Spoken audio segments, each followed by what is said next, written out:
Well, I just got back from Woodstock. I went today to visit my niece, Courtney. One of the things about living so far away is you miss a lot of your family and nieces and nephews growing up, so I guess I'm playing catch up. And I wanted to go for a drive. I figured Woodstock was a good place to go, and Courtney was a good person to hang out with. So we did. We hung out for actually 3 hours. It was kind of crazy. Um, had a lot of a really good conversation, talked about our lives, where we're at, and what was going on. And um, Courtney's engaged to be married to a guy named Tyler. Tyler's a very lucky man. To be fair, I think Courtney's a very lucky girl. I met the guy, and I didn't scare him off. So he's got some, a little bit of backbone. No, he's a really good guy. And anyways, so I'm talking to Courtney, and we're sharing our lives, and we're talking about different things that God has brought us through, God is taking us through, and different things that we've learned.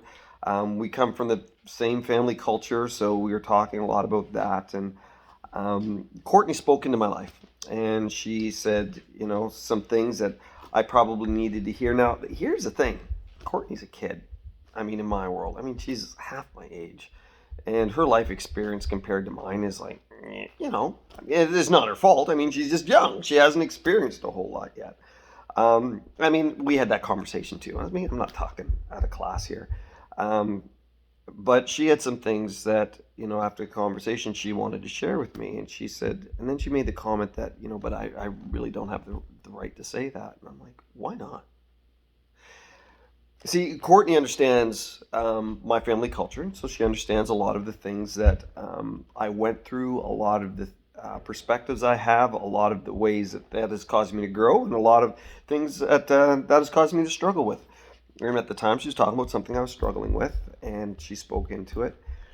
And I looked at her and I said, you have every right to speak into my life, and here's why. Number one, you love me, and I know that.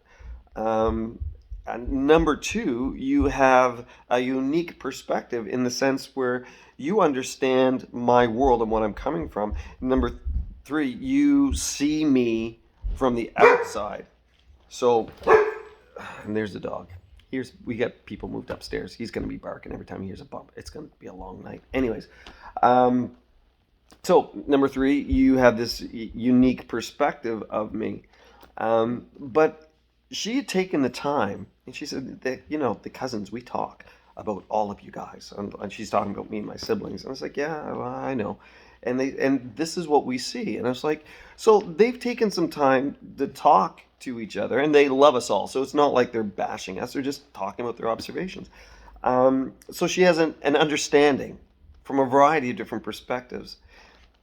And so she preached the word to me. She corrected, she rebuked, she encouraged, all three of those things in different manners. And she's very soft spoken, so it wasn't like, it was more like, but she shared that. And I said, you need to be, you need to have the confidence to speak God's word. And God's word is God's truth. And if God has shown you something, you need to be able to say, I believe that God has shown me this, and I love you too much to keep it to myself. And you showed me love by that. And the passage, and Paul continues to talk, and he said, let no man look down on you because you are young, but set an example. See, another credential that Courtney has is she lives her life for Christ.